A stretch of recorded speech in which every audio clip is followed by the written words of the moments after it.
Praise the lord. ప్రభు అయిన యేసుక్రీస్తు నామమున మీ అందరికీ శుభములు. వాక్యాన్ని ధ్యానం చేద్దాము. ప్రార్థన చేసే వారముగా మనం ఉండాలని ప్రభు కోరుకుంటున్నారు. మనము ఎంతగా ప్రార్థన చేస్తామో అంతగా దేవునికి సన్నిహితంగా వెళ్తాము.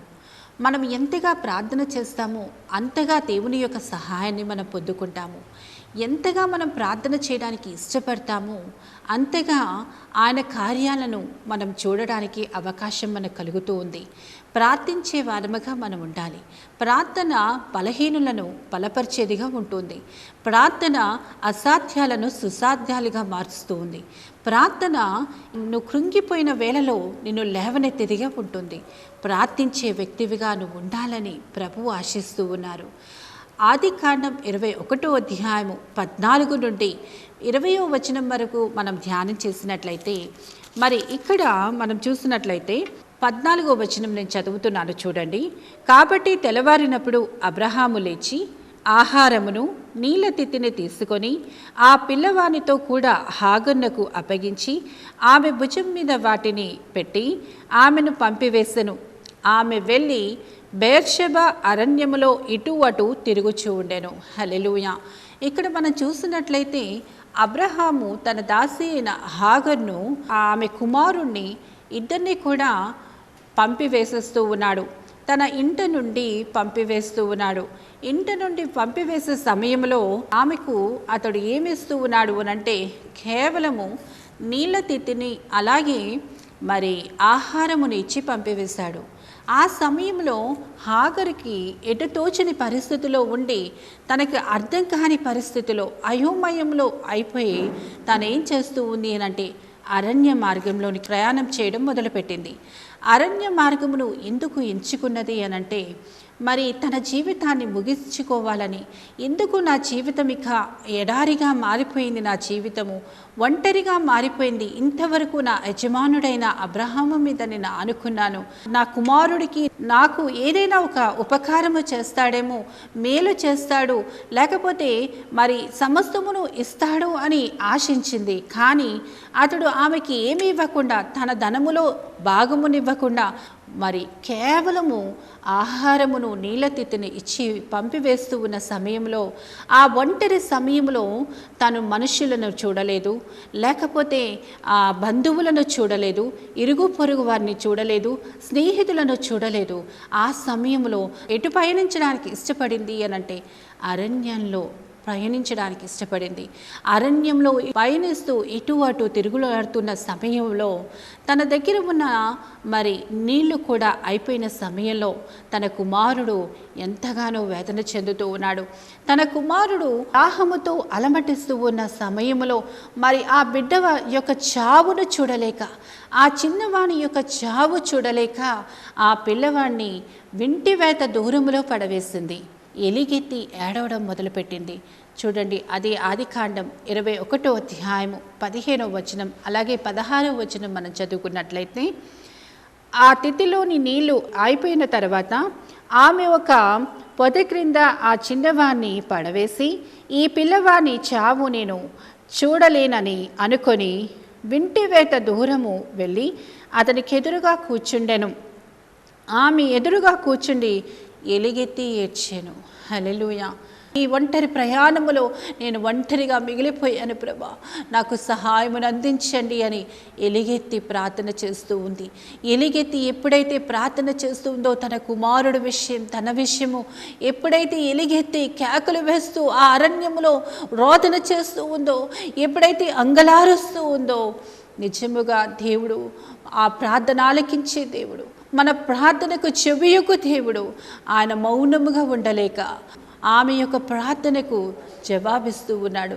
చూడండి, అక్కడే ఆదికాండం 21వ అధ్యాయము 17వ వచనం మనం చూసినట్లయితే, దేవుడు ఆ చిన్నవాని మొర వినెను. అప్పుడు దేవుని దూత ఆకాశము నుండి హాగరును పిలిచి, హల్లెలూయా. చూడండి, అప్పుడు దేవుడు ఆ చిన్నవాని మొర విన్నాడు. అప్పుడు విన్నారు. అంతవరకు దేవుడు మౌనంగా ఉన్నాడు. దేవుడు మౌనంగా, కొన్ని పరిస్థితుల్లో మౌనంగా ఉండడానికి గల కారణం, కొన్ని పరిస్థితుల్లో ఆయన విని విననట్టుగా, చూసి చూడనట్టుగా ఉండడానికి గల కారణం ఏంటి అనంటే మనము ప్రార్థన చేయాలని ఆయన కోరుకుంటున్నాడు. మనము ప్రార్థించాలని, మనము నోరు తెరిచి అబ్బా తండ్రి అని పిలవాలని ఆయన కోరుకుంటున్నాడు. మనం ఎప్పుడైతే పిలుస్తామో ఆయన వెంటనే జవాబు ఇవ్వడానికి ఇష్టపడుతూ ఉన్నాడు. ఇక్కడ హాగరు ఎలుగెత్తి ఏడవడం ఎప్పుడైతే మొదలుపెట్టిందో అప్పుడు దేవుడు ఆ చిన్నవాని మొర విన్నాడు. అప్పుడు విన్నాడు. అంతవరకు కూడా దేవుడు మౌనంగా ఉన్నాడు. ఆ చిన్నవాని యొక్క ఏడుపు చూస్తూ అలాగా మౌనంగా ఉన్నాడు. ఎప్పుడైతే కన్నీరు కారుస్తూ తల్లి ఏడవడం మొదలుపెట్టిందో, కేకలు వేస్తూ ఎప్పుడైతే తను ప్రార్థించడం మొదలుపెట్టిందో, ఎప్పుడైతే గుండెలు బాదుకుంటూ ప్రభు యొక్క సహాయమును కోరిందో, ఎప్పుడైతే రోదన చేస్తూ అంగలారుస్తూ ప్రభు యొక్క సహాయమును కోరిందో, దేవుడు ఆ చిన్నవాని మొర విన్నాడు. ఆ చిన్నవాని ఏడుపు విన్నాడు. ఇది నాన్న ప్రభు నీతోటే మాట్లాడుతూ ఉన్నాడు. భయపడవలసిన పని లేదు. ధైర్యము కలిగి ఉండి ఆయన సన్నిధిలో నువ్వు ఎలుగెత్తి ప్రార్థన చేయడం మొదలుపెట్టు. యెహోషువతో దేవుడు అంటున్నాడు, యెహోషువ గ్రంథం 1వ అధ్యాయము 5వ వచనం నుండి మనం చూస్తే యెహోషువ ఎంతగానో భయపడిపోతున్నాడు. మోషే మరణించిన తర్వాత ఇంతమంది ఇశ్రాయేలు ప్రజలను ఎలా నడిపించాలా, వీరు ఎలాగ నా మాట వింటారు, వీళ్ళు వ్యతిరేకత నేను తట్టుకోలేనే అని ఎంతగానో యెహోషువ భయపడుతున్న సమయం దేవుడు యెహోషువతో మాట్లాడుతున్నాడు. మోషేకు తోడై ఉన్నట్టుగా నీకు నేను తోడుగా ఉంటానని సెలవిస్తూ ఉన్నాడు. హల్లెలూయా. ప్రభు మనకు తోడుగా ఉండే దేవుడు. నువ్వు ఏ విషయంలో భయపడుతూ ఉన్నావో, ఏ విషయంలో అధైర్యపడుతూ ఉన్నావో, ఏ విషయంలో భీతి చెందుతున్నావో, ఏ విషయంలో నెమ్మది లేని పరిస్థితిలో నువ్వు ఉన్నావో, ఈ దినాన ప్రభు నీతోటే మాట్లాడుతూ ఉన్నాడు. నువ్వు భయపడవలసిన పని లేదు. హాగరుతో కూడా దేవుడు అదే సెలవిస్తూ ఉన్నాడు. తన జీవితం అంతా భయముతో నింపబడింది, ఒంటరితనంతో నింపబడింది. ఏం చెయ్యాలో అర్థం కాని పరిస్థితి, ఎటు వెళ్ళాలో అర్థం కాని పరిస్థితిలో ఉంటుండగా దేవుడు ఆమెతో మాట్లాడుతున్నాడు. భయపడకుము. హల్లెలూయా, హల్లెలూయా. దేవుడు మన జీవితంలో అద్భుతమైన కార్యం చేసే దేవుడు. ఆయన మౌనంగా ఉండే దేవుడు కాదు, ఆయన మౌనం వహించే దేవుడు కాదు. నువ్వు ప్రార్థన చేస్తే చాలు. ఎలుగెత్తి హాగరు ప్రార్థన చేసింది. వెంటనే దేవుడు ఆ చిన్నవాని స్వరం విన్నాడు. హల్లెలూయా. నీ పిల్లల విషయంలో, నీ కుటుంబం విషయంలో, నీ విషయంలో ఎలుగెత్తే ప్రార్థన చేసే వ్యక్తివిగా నువ్వు ఉండాలి. ఈ దినాన ప్రభు మనతో మాట్లాడుతున్నది ఏంటి అనంటే, నువ్వెక్కడ ఆగిపోయావో నువ్వు ఆగిపోయే పరిస్థితిలో ఉండద్దు. నిన్ను కడ వరకు నడిపించాలని, తన చెయ్యి అందించి నిన్ను కడ వరకు నడిపించాలని ప్రభు కోరుకుంటున్నాడు. ఆయన నీకు మార్గము చూపించి తన చెయ్యి అందించి నిన్ను నడిపించాలని ఆయన ఇష్టపడుతూ ఉన్నాడు. ఇక్కడ హాగరుతో దేవుడు అదే సెలవిస్తూ ఉన్నాడు. అమ్మ నువ్వు లెగు, నువ్వు ఆగిపోతే, నువ్వు నిలిచిపోతే ఎంతో పని ఆగిపోతుంది. లేకపోతే నీ కుమారుడి యొక్క భవిష్యత్తు ఆగిపోతుంది. లేకపోతే నీ కుమారుడి యొక్క భవిష్యత్తును నువ్వు చూడలేవు. నువ్వు లేచి నీ కుమారుడిని కూడా నువ్వు లేపు అని లేవనెత్తుతున్నాడు. హల్లెలూయా. మనము కూడా లేచేవారముగా, పరిగెత్తేవారముగా, ఎక్కడ ఆగిపోయామో, ఎక్కడ నిలిచిపోయామో అక్కడ మరలా మనము లేచి మన ప్రాకారాలను మనం కట్టుకునేవారిగా, మన జీవితాలను మనం కట్టుకుంటూ అనేక మంది జీవితాలను మనం కట్టేవారముగా ఉండాలి. నెహెమ్యా యెరూషలేము యొక్క ప్రాకారాన్ని కడుతున్నాడు. నెహెమ్యా యెరూషలేము యొక్క ప్రాకారాన్ని కట్టడానికి పూనుకోవడానికి గల కారణం ఏంటి అనంటే, యెరూషలేము అనంటే అనేక జీవితాలు, లేకపోతే అక్కడ యూదుల యొక్క పరిస్థితి పతనమైన పరిస్థితిలో ఉంది. ప్రాకారము అనంటే వారి జీవితాలు పతనమైన పరిస్థితిలో ఉంటుండగా మరలా ఈ నెహెమ్యా ఏం చేస్తూ ఉన్నాడు అనంటే, వారిని నిలబెడుతూ ఉన్నాడు, వారిని కడుతూ ఉన్నాడు. మనము వెలుగుతూ, మనము నడుస్తూ అనేక మందిని నడిపించే వారముగా, అనేక జీవితాలను వెలిగించే వారముగా, అనేక జీవితాలను ముందుకు కొనసాగింప చేసే వారముగా మనం ఉండాలని ప్రభు కోరుకుంటున్నాడు. ఇక్కడ హాగరుతో దేవుడు అదే సెలవిస్తున్నాడు. అమ్మ నువ్వు లేచి నీ కుమారుని లేపు అంటున్నాడు. హల్లెలూయా. ఇంకా మన కింద వచనంలో చూస్తే, నీ కుమారుని నీ గొప్ప జనముగా చేస్తాను అని వాగ్దానం చేస్తున్నాడు. నిజముగా ఆ ఒంటరి సమయంలో, ఏమీ లేని పరిస్థితిలో, వేసారిపోతున్న సమయంలో తన కుమారుడి యొక్క భవిష్యత్తు కొరకు ఆలోచన చేస్తూ, తన కుమారుడి యొక్క జీవితం కొరకు ఆలోచన చేస్తూ, మరి అక్కడే చావు చూడలేక ఆ కుమారుడిని వెంటివేత దూరంలో పడవేసిన ఆమె స్థితిగతులను ప్రభు గమనించి ఆమె స్థితిగతులను ప్రభు గమనించి భయపడకుము అని సెలవిచ్చి, నీవు లేచి నీ కుమారుని లేవనెత్తుము అని సెలవిచ్చి ఆమెకు ఒక వాగ్దానము చేస్తూ ఉన్నాడు. నిన్ను మరి నీ కుమారుణ్ణి ఒక గొప్ప జనముగా చేస్తాను. హల్లెలూయా. మరి ఏదైతే ఆశిస్తూ ఉందో, ఏదైతే దేని కొరకైతే భయపడుతూ ఉందో, అయ్యో నా కుమారుడి జీవితం ఏమైపోతుందా, నా భవిష్యత్తు ఏమైపోతుందా, మేము ఎక్కడికి వెళ్ళాలి, ఏం చెయ్యాలి అని ఆలోచన కలిగి కృంగిపోతున్న సమయంలో దేవుని యొక్క వాగ్దానాన్ని పొందుకుంది. హల్లెలూయా. నువ్వు ఎలుగెత్తి ప్రార్థన చేస్తే దేవుని యొక్క మరి సహాయమును పొందుకోవడమే కాదు, నీ వెలుగెత్తి ప్రార్థన చేస్తే దేవుని యొక్క వాగ్దానమును పొందుకుంటాం, దేవుని యొక్క కృపను మనం పొందుకుంటాం, దేవుని యొక్క నిబంధనను లేకపోతే ఒడంబడికను మనం పొందుకుంటాము, దేవుని యొక్క మరి ఆశీర్వాదాన్ని మనం పొందుకుంటాము. హాగరుతో ప్రభు అంటున్నాడు, నీ కుమారుణ్ణి నేను గొప్ప జనముగా చేస్తాను. హల్లెలూయా. దేవుని సన్నిధిలో దేవుని యొక్క వాగ్దానమును ఆమె పొందుకుంది. ఇంకా మనము కింద చూస్తే ఆమె స్థితి ఇంకా ఎలా ఉంది అనంటే 19వ వచనం చూస్తే, మరియు దేవుడు ఆమె కన్నులు తెరిచినందున ఆమె నీళ్ల ఊట చూచి వెళ్ళి ఆ తిత్తును నీళ్లతో నింపి చిన్నవానికి త్రాగనిచ్చెను. హల్లెలూయా. ఇక్కడ కింద వచనంలో మనం చూస్తే ఆమె ఇంకా ఏ స్థితిలో ఉంది అనంటే, మరి ఆమె కన్నులు మూయబడి ఉన్నాయి, అంధత్వంలో ఉంది, తన మనోనేత్రాలు మూయబడి ఉన్నాయి, గుడ్డితనములో ఉంది, ఏం చేయాలో అంధత్వములో కనిపించలేని పరిస్థితి, ఏమి అర్థం కాని పరిస్థితిలో తను ఉన్నది. అయితే దేవుడు ఆమె కన్నులను తెరిచినప్పుడు, ఆమె మనోనేత్రములను తెరిచినప్పుడు, ఆమె గుడ్డితనాన్ని తొలగించినప్పుడు ఆమె అక్కడ ఏం చూస్తూ ఉంది అనంటే నీటి ఊటను చూస్తూ ఉంది. హల్లెలూయా. హల్లెలూయా. ఈరోజు నీ జీవితము ఎడారిగా ఉన్నదా, ఒంటరిగా ఉన్నదా, అరణ్య యాత్రలో పయనిస్తూ ఉన్నావా, ఏం చేసినా క్లిక్ అవ్వట్లేదా, ఎలాంటి పరిస్థితుల్లోనూ ఉన్నావు, ఎన్ని ప్రయత్నాలు చేస్తూ ఉన్నా ఏ ప్రయత్నము కూడా సఫలము కాక నీరసించిపోతూ బలహీనమైపోతూ మరి ఎటు తోచని పరిస్థితుల్లోనూ ఉన్నావేమో, ప్రభువు ఈరోజు మనకు అభయం ఇస్తూ ఉన్నారు. ఈరోజు ఆయన మనోనేత్రాలు తెరుస్తూ ఉన్నారు. ఎలుగెత్తి ప్రార్థన చేస్తే ఆయన ఊటను కలగజేస్తాడు, అంటే సమృద్ధిని కలగజేస్తాడు. అంటే మనం ఎక్కడికి వెళ్ళినా ఏది చేసినా ప్రతి ప్రయత్నములో సఫలత కలగజేస్తాడు. హల్లెలూయా. ప్రతి ప్రయత్నములో ఆయన సఫలత కలగజేస్తాడు. ప్రభు మీద ఆధారపడే అనుభవంలోనికి వెళ్ళాలి, ప్రార్థన చేసే అనుభవంలోనికి వెళ్ళాలి. ఎలుగెత్తి ప్రార్థన చేస్తూ ఉంది. దిక్కుతోచని పరిస్థితిలో, ఎటుతోచని పరిస్థితిలో తను ప్రార్థన మాత్రమే చేయగలుగుతుంది. ఎలుగెత్తి కన్నీరు కారుస్తూ ఉన్న సమయంలో దేవుడు అద్భుతమైన కార్యం చేస్తూ ఉన్నాడు. నీటి ఊటను కలగజేశాడు, వారి దాహాన్ని తీర్చాడు. ఆ తిత్తును నీళ్ళతో నింపి ఆ చిన్నవానికి త్రాగనిచ్చి, మరి ఇంకా కింద వచనంలో చూస్తే 20వ వచనంలో చూసినట్లయితే దేవుడు ఆ చిన్నవానికి తోడై ఉండెను. హల్లెలూయా. దేవుడు ఆ చిన్నవానికి తోడుగా ఉన్నాడు. దేవుడు తోడు పొందుకున్నది. మనుషుల తోడైతే కొంతవరకే నడుస్తారు, కొంతవరకే నడవడానికి ఇష్టపడతారు. వారు కడవరకు మనతో రావడానికి ఇష్టపడరు, కడవరకు మనతో వస్తారో రారు మనకు తెలీదు. కానీ దేవుడైతే నిత్యము మనతో ఉండడానికి ఇష్టపడుతూ ఉన్నారు. ఆయన నిత్యము మనతో ఉండి మనకు సహాయమును అందించడానికి ఇష్టపడుతున్నారు. మనల్ని నడిపించడానికి ఆయన కోరుతూ ఉన్నారు. ఆయన మనకు జీవితంలో సమృద్ధి కలగ చేయాలని కోరుతూ ఉన్నారు.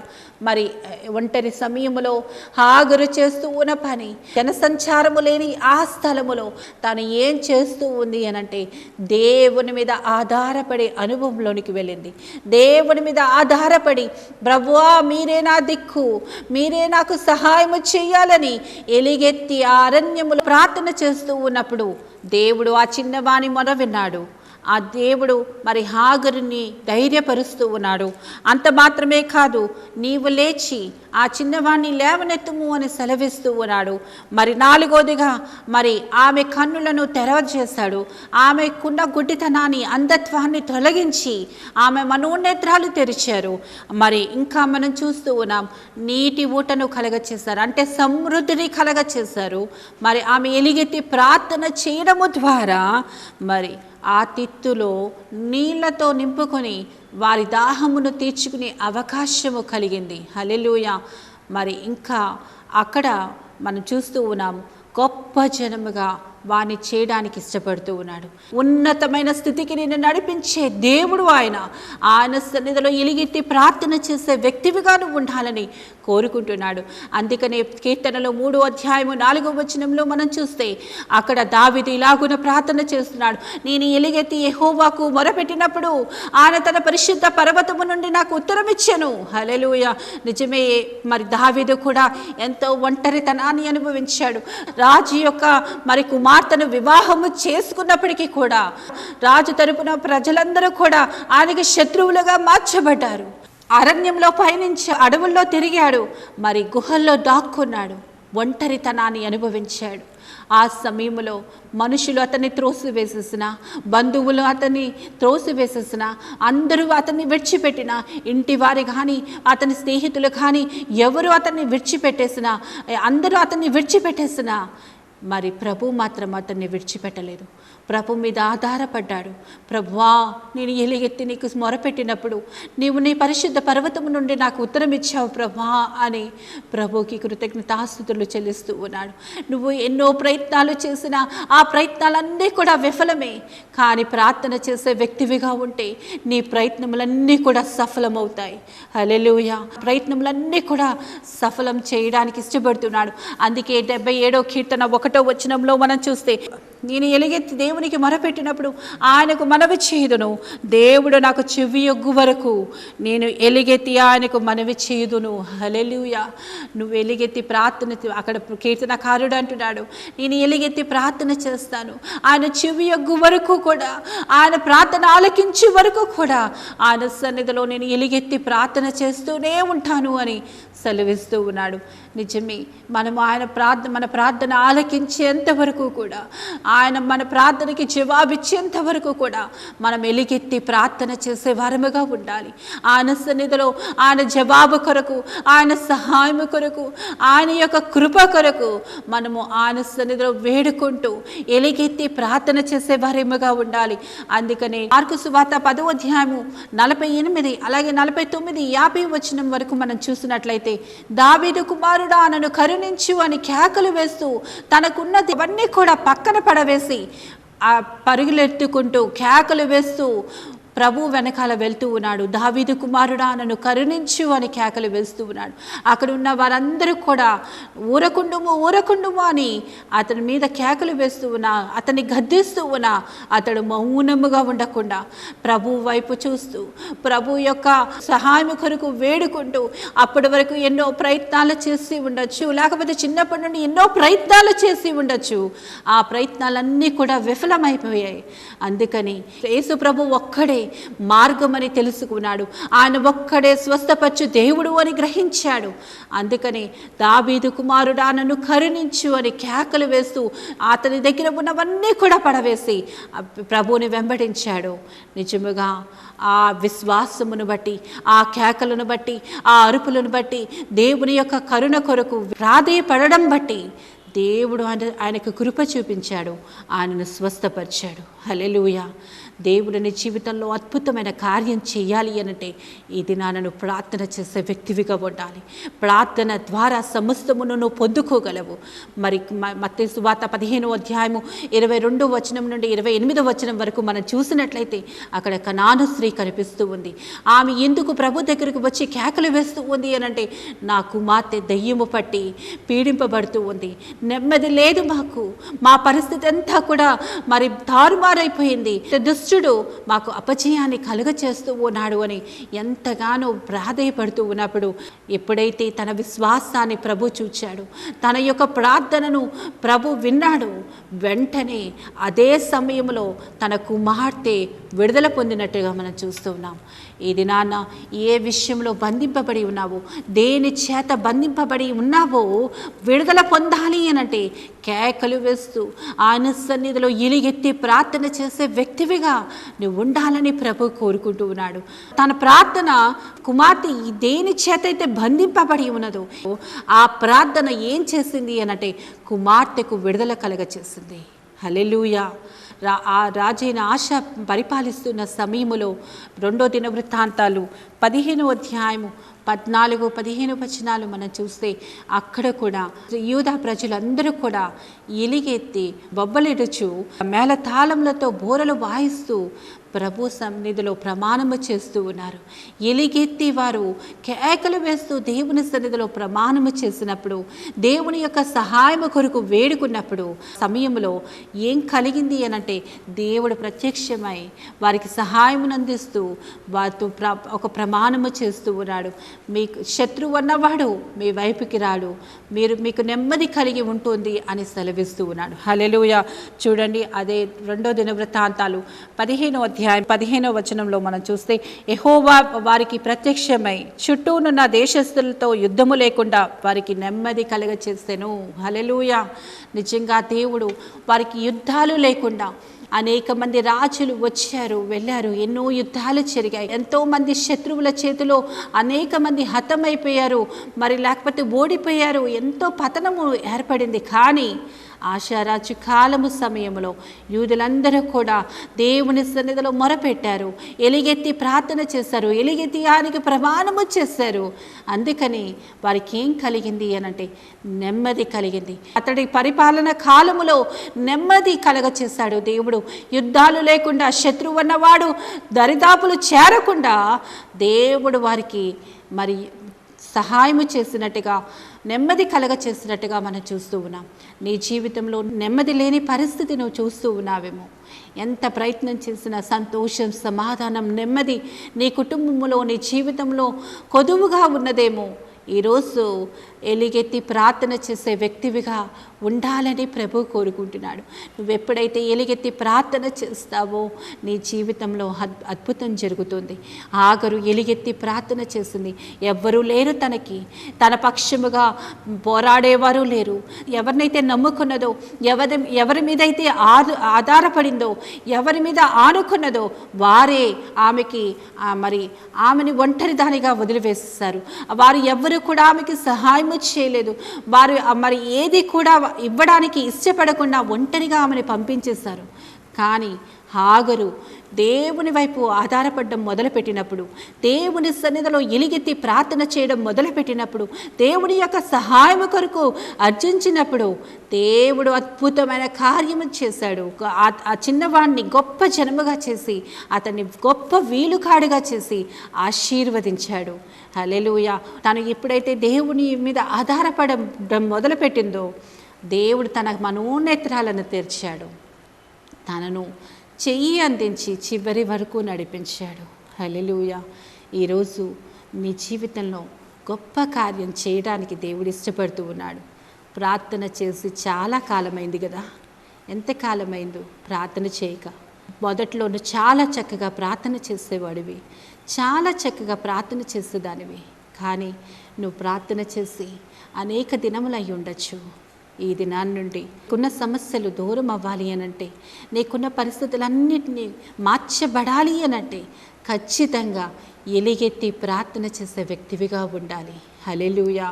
అందుకనే ఇర్మియా 9:17 అంటున్నాడు, రోదన చేసే స్త్రీలను కనుగొనడి, అంగలార్చే వారిని కనుగొనడి, తెలివిగల స్త్రీలను కనుగొనడి అని అంటున్నాడు. హల్లెలూయా. నిజమే, రోధించే స్త్రీగా, రోధించే వ్యక్తివిగా నువ్వు ఉండాలి. స్త్రీ అంటే సంఘానికి సాదృశ్యం. నీ సంఘము ఎలా ఉండాలి అంటే ప్రార్థించే సంఘముగా, ఎలిగెత్తి కేకలు వేస్తూ రోధించే సంఘముగా, అంగలార్చే సంఘముగా ఉండాలి. అక్కడే కింద వచనాల్లో ఇర్మియా 9:18 నుండి 20 వచ్చిన వరకు చూస్తే, మరణము కిటికీలు ఎక్కుచున్నది, యవనులు రాజమార్గంలో లేకుండా నడవకుండా, మరి పసిపిల్లలు వీధుల్లో తిరగకుండా మరణమంట కిటికీలు ఎక్కుతూ ఉన్నది అని అంటున్నాడు. అవును, నిజమే. ఈ యవనస్తులు పతనము చేయడానికి, పిల్లల్ని పతనము చేయడానికి మరణము వెంటాడుతూ ఉంది వాళ్ళని. వాళ్ళు వీధుల్లో తిరగకుండా, ఆడుకోకుండా వారిని పతనం చేయాలని, వారిని నాశనం చేయాలని, వారిని మృంగాలని మరణము తిరుగులాడుతూ ఉంది. అది పోవాలి అనంటే ఖచ్చితంగా నువ్వు రోధించే వ్యక్తివిగా ఉండాలి. స్త్రీలకు మాత్రమే వర్తించదు, అందరికీ వర్తిస్తుంది. మరి రోధించే వ్యక్తివిగా నువ్వు ఉండాలి. దావీదు ఒక రాజు, అతడే ఎలుగెత్తి ప్రార్థన చేశాడు. ఈరోజు నువ్వు ఎలుగెత్తి ప్రార్థన చేసే వ్యక్తివిగా, రోదన చేసే వ్యక్తివిగా, అంగలార్చే వ్యక్తివిగా నువ్వు ఉండాలి. పెనిమిడిపోయిన స్త్రీ ఎలాగైతే అంగలారుస్తూ ఉందో, యవన సమయంలో, యవన ప్రాయములో పెనిమిడిపోతే ఆ యవనురాలు ఎంతగా విలపిస్తుంది తన భర్త కోసం, ఎంతగా అంగలారుస్తుందో, అలాగున మనం అంగలార్చేవారిగా, అలాగున మనం రోదన చేసేవారముగా మనం ఉండాలని ప్రభు కోరుకుంటున్నాడు. ఈరోజు నువ్వు ప్రార్థించే వ్యక్తివిగా ఉండాలి. ప్రార్థన చేసి చాలా రోజులై ఉండొచ్చు. ఈరోజు నుంచి ప్రార్థన ప్రారంభించు. ఎలుగెత్తి ప్రార్థన చేసే వ్యక్తివిగా నువ్వు ఉండాలని నేను కోరుకుంటూ నీ కొరకు ఈరోజు ప్రార్థన చేస్తూ ఉన్నాను. ప్రార్థనలో ఏకీభవించు. పరిశుద్ధుడా, నీకు వందనాలు, స్తోత్రాలు, స్తుతులు చెల్లిస్తూ ఉన్నాను ప్రభా. ఈ సమయంలో నా తండ్రి, మీరు మాట్లాడిన ప్రతి మాటను బట్టి నీకు వందనాలు. హాగరు నా తండ్రి తన ఒంటరి సమయంలో, లేమి సమయంలో, కొరత సమయంలో, ఎటు తోచని పరిస్థితిలో ఎలుగెత్తి ప్రార్థన చేసినప్పుడు తన జీవితంలో అద్భుతం చేశారు. తన మనోనేత్రాలు తెరిచారు, నీటి ఊటను కలగచేశారు. తన బిడ్డలకు తోడై ఉండి గొప్ప జనముగా తను చేశారు ప్రభా. ఈ దినాన నా తండ్రి, వాక్యం విన్న ప్రతి ఒక్కరిని కూడా మీరు జ్ఞాపకం చేసుకోండి. వారి జీవితంలో అనేక శ్రమల గుండా ప్రయాణిస్తూ ఉన్నారేమో, అనేక పరిస్థితుల గుండా పయనిస్తూ ఉన్నారేమో, ఎటు తోచని పరిస్థితుల్లో, అయా ఎటు వెళ్ళాలో అర్థం కాని పరిస్థితుల్లో ఉన్నారేమో ప్రభా. అయా నా తండ్రి, అయా మా సమస్యకు పరిష్కారము నీవే ప్రభా. అయా ప్రతి ఒక్క బిడ్డను జ్ఞాపకం చేసుకొని వారికి ఉన్న సమస్యల నుండి విడుదల పొందడానికి ప్రార్థనాత్మతో వారిని నింపండి ప్రభా. నీకు వందనాలు అయా. ప్రార్థనాత్మతో నింపండి. ప్రతి ఒక్కరు ఎలుగెత్తి ప్రార్థన చేసేవారిగా చేయమని కోరుతూ ఉన్నాను.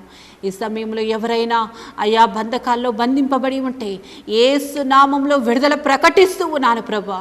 ఎవరికైనా నెమ్మది లేదేమో, సంతోషము లేదో, సమాధానము లేదేమో ప్రభా. ఈ సమయంలో ఎవరైతే నెమ్మది లేక బాధపడుతూ ఉన్నారో, సమాధానము లేక బాధపడుతూ ఉన్నారో, అయా నతని కృంగిపోతున్నారు, యేసు నామములో వారికి సమాధానము, నెమ్మది, సంతోషము నది వలె ప్రవహించునుగాక. అద్భుతమైన కార్యము ప్రతి ఒక్కరి జీవితంలో మీరు జరిగించి మీరు మహిమ పొందమని యేసు నామం అడుగుచున్నాను తండ్రి. ఆమేన్. God bless you.